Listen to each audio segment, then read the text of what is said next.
My day job, I'm executive director of an organization called Friends of San Lucas. So Friends of San Lucas is the US-based nonprofit that supports what's called the San Lucas Mission. So I'll talk a lot about the mission. I'll talk about Friends of San Lucas. I'll use language like us and we, but really it's two separate organizations. The organization I run is based here, and our primary responsibility is to raise money to support what's going on in Guatemala. I'm going to tell you a little bit of how I got involved with this and talk a little bit about our programs and the things that we do. Before I forget, there are brochures over here if you're interested, take them. There's coffee. One of our programs is to export coffee. And so if you want to buy some coffee, it's $10 a bag, no pressure. But I just grabbed some from the office because I thought that might be kind of fun for you. It's really good coffee. I'll talk a little bit about the coffee in program in a minute. So we'll see the technology. So we're going to start with this big hole in the ground, right? And it's kind of hard to get perspective on this, but you could fit probably 4 school buses in that hole.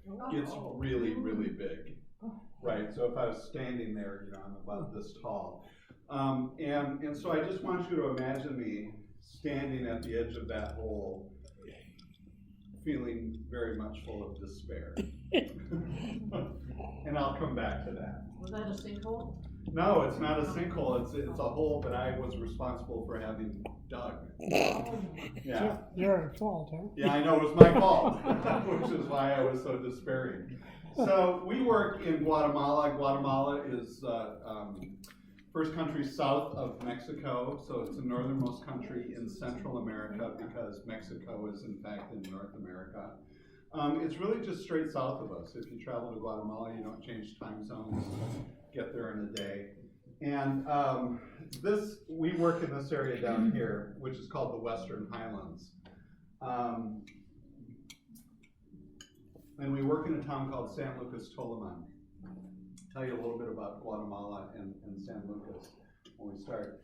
Guatemala has the largest percentage of indigenous people in the Western Hemisphere. About 60% of the people who live in Guatemala are Maya and have been there for centuries.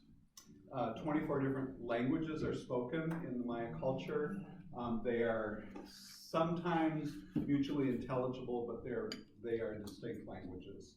The area where we work, they speak a language called Cachiquel, and so for most of the people that we work with, Spanish is their second language, which is great for people like me who don't really speak Spanish extremely well because their Spanish is slower and it's their second language as well, so we kind of struggle together.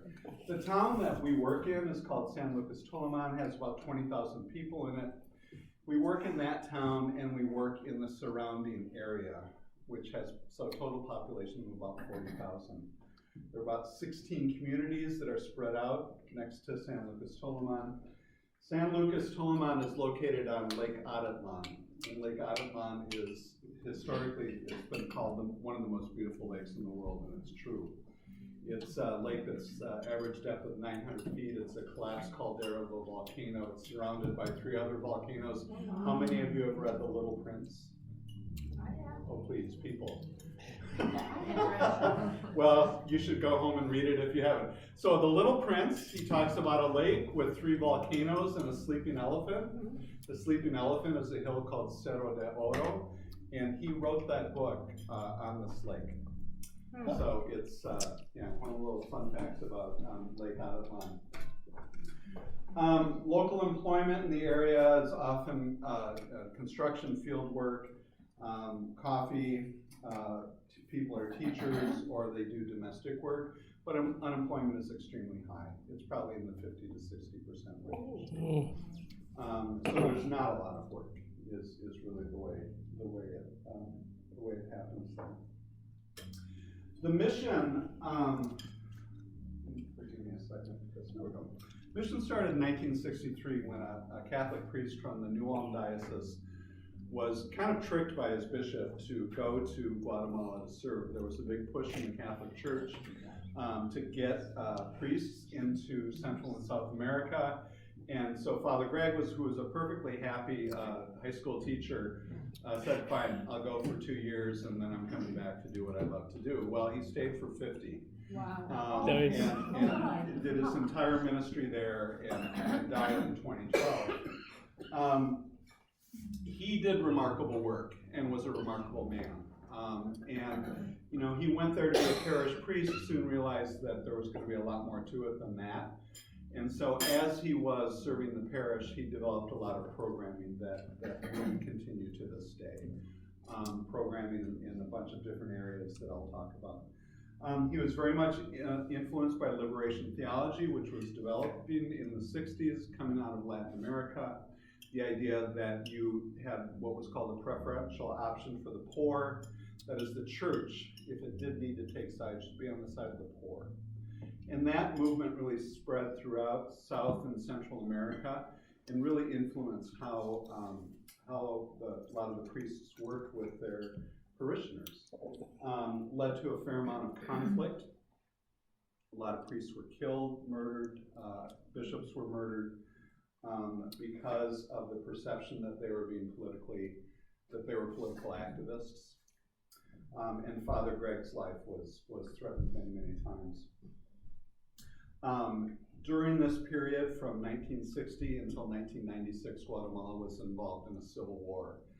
I'll delve into politics once tonight, maybe another time or two, but the part of the history of Guatemala is that they had in the 50s, there was a bit of a reform movement going on. Democratically elected presidents were leading the country and trying to do some land reform. The biggest issue in Guatemala is ownership of land. The statistic that may or may not still be totally accurate, it's pretty close, is that about 20 extended families own 90% of the arable land. Wow. All of this goes back to the Spanish and the fact that the Spanish would grant huge tracts of land to people in exchange for them pacifying the indigenous people. And that system continued for centuries. And the result of that was an incredible disparity in land ownership. And in the 50s then, one of the democratically elected presidents said, you know what, there are these companies that own massive amounts of land, United Fruit, Del Monte, and they're not using it, okay? They're growing their crops on some of it, the rest of it they're just sitting on. And so the president went to the companies and said, you know what, you guys have valued this land for tax purposes, I'll buy it from you. And we're going to distribute it to the people who need land. And of course, they had totally undervalued the land. You know, so he said, I'm going to buy it for what you said it was worth. Everything will be good. And of course, one of the Dulles brothers was Secretary of State. The other Dulles brother was on the board of United Fruit. One Dulles brother talks to the other Dulles brother, who then talks to Eisenhower and says, we can't let this happen. This is gonna ruin our companies. And so the CIA went in and sponsored a coup to overthrow that president. I just met a guy a few weeks ago who was stationed off the coast of Guatemala on a ship that if the coup wasn't successful, we were going to invade. Oh my gosh. And the coup was successful in that they got rid of Arbenz. And then they had a series of dictators and a civil war. As a result of that, a civil war started in 1960. It lasted for 36 years. Wow. And that civil war was all about land reform and land distribution. And the end result of the Civil War was really not any fundamental change. It was just everybody got tired of fighting.